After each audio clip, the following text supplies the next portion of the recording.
How are we going to make more muscle bulk, especially if you are over 40 and it seemingly is getting more difficult?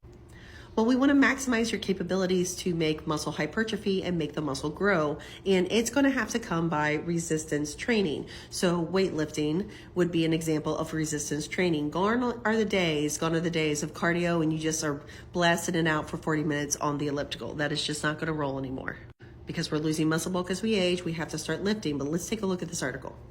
So resistance training is the primary intervention used to develop muscle strength. And as you are doing this resistant training, you are going to gain muscle mass, which is the goal of reducing sarcopenia. But remember, we also want strength and function. We also know the more muscle mass we have, that we will have decreased risk for various diseases such as cardiovascular disease, metabolic disease, less likely to develop type 2 diabetes.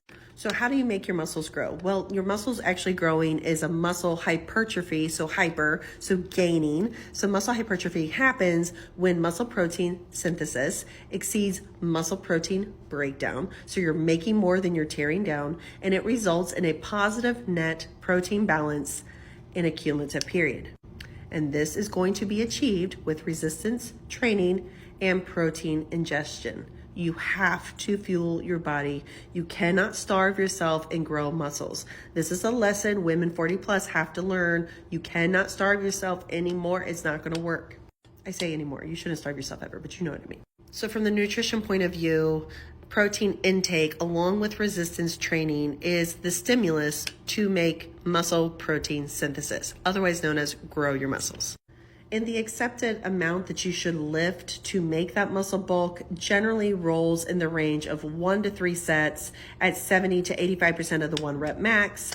And I have been telling women generally 3 sets of 8 or 5 sets of 5 at 70% of your 1 rep max if we happen to know it. So how your muscles are going to grow is tension is going to have to be placed upon them. So that's where the resistance is coming. There has to be enough stress to cause change, and it stresses it so much there is muscle damage. So these factors can occur by doing the resistance training, lifting, and the progressive mechanical tension overload is considered one of the main factors of muscle growth. So making your muscles.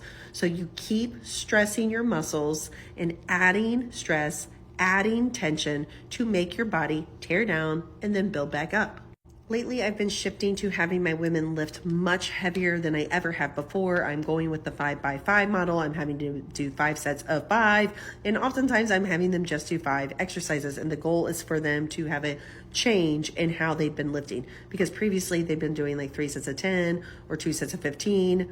However, it should be noted that if you're doing this resistance training and weightlifting, and if you're not going to fatigue and reaching at least the minimum resistance training threshold of 60% of your 1 rep max, you're not going to make enough change. You're going to have to lift heavier now that we're older to make more change. You need to stop thinking you're going to lift those light little weights and just tone. That might have been fine, 35 and under. But now that our protein synthesis and our muscles aren't building the way they once were, we have to literally try harder. But on that same thread, I need you to train, and your diet is just as important. If you are not fueled, you cannot grow.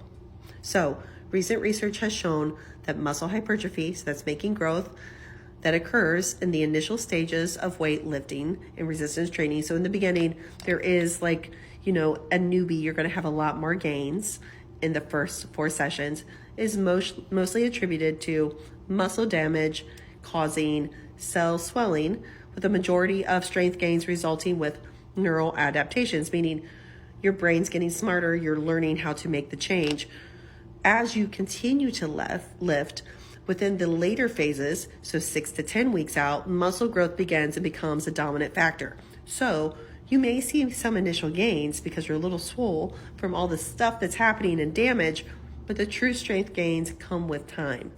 So as you learn about weightlifting, these are some basic principles that you might not have known, and I'd love you to know because I need you to know about your body. So yeah, we're weightlifting now. We're weightlifting heavy, and we're changing what we believe. Welcome.